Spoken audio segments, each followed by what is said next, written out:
નમસ્કાર ખેડૂત મિત્રો, હું રમેશ રાઠોડ, વિષય નિષ્ણાત પાક સંરક્ષણ કૃષિ વિજ્ઞાન કેન્દ્ર ગીર સોમનાથ.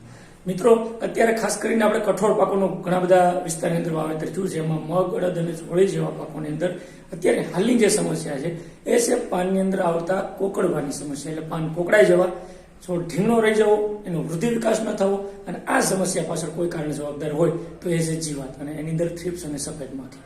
તો આના નિયંત્રણ માટે શું કરવું જોઈએ? એની સસ્તી, સારી અને ટકાઉ જો પદ્ધતિની વાત કરીએ તો એના માટે સાંજના સમયે જ્યારે જમીનમાં ભેજ હોય ત્યારે એઝાડિરેક્ટિન 1500 ppm એક પંપની અંદર 60 ml નાખીને છંટકાવ કરવો જોઈએ, અથવા તો બિવેરિયા બાજેના નામની જૈવિક જંતુનાશક દવા એક પંપની અંદર 80 ગ્રામ લેખે નાખીને છંટકાવ કરવો જોઈએ. અને જો ખૂબ નુકસાન વધારે હોય, જીવાતનું આક્રમણ વધારે હોય તો એના માટે જંતુનાશક દવાની અંદર ઇમિડાક્લોપિડ 40% પ્લસ ફિપ્રોનિલ 40% ના મિશ્રણવાળી દવા 8 થી 10 ગ્રામ 15 લીટર કે એક પંપમાં નાખીને છંટકાવ કરવાથી પણ ખૂબ સારા પરિણામો આ જે કોકડવાનો આપણે જેને રોગ કહીએ અથવા જીવાતો છે એના સામે મેળવી શકીએ. આભાર.